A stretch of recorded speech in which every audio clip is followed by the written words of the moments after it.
Hello fighters, welcome to mister reasoning channel.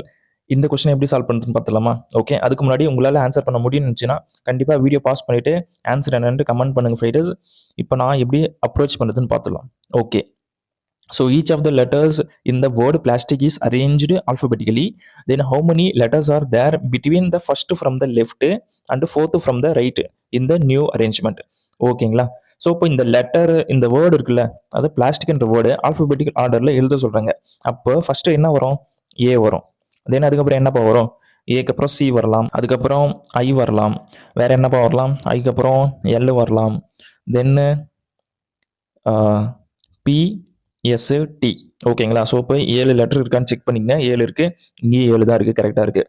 So first from the left hand, first from the லெஃப்ட்டில் ஏ இருக்காரு, தென்னு fourth from the ரைட்டில் வந்து L இருக்காரு. So இப்போ ஏக்கும் எல்லுக்கும் நடுவில் எத்தனை பேருன்னு கேட்குறாங்க.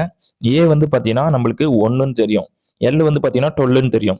ஸோ 2 நம்பருக்கு நடுவில் எத்தனை பேர் இருக்காங்கன்னா, நான் ஏற்கனவே சொல்லியிருக்கலாம் ஆர்டர் அண்ட் ரேங்கிங்கில் என்ன பண்ணுவோம், 2 நம்பருக்கும் டிஃப்ரென்ஸ் எடுத்துட்டு -1 பண்ணுவோம்.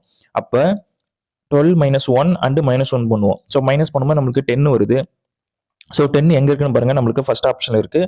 So option 1 will be right answer for this reasoning question. ஓகேங்களா? ஸோ இந்த மாதிரி கொஷின்ஸ் ரெகுலராக நீங்கள் சால்வ் பண்ணுச்சுன்னா நம்ம சேனலை வந்து சப்ஸ்கிரைப் பண்ணுங்கள் ஃபைட்டர்ஸ். அண்டு வீடியோ பிடிச்சிருந்தா லைக் பண்ணுங்கள், உங்கள் ஃப்ரெண்ட்ஸுக்கும் ஷேர் பண்ணுங்கள். நம்ம நெக்ஸ்ட் வீடியோ பார்ப்போம். Thank you so much.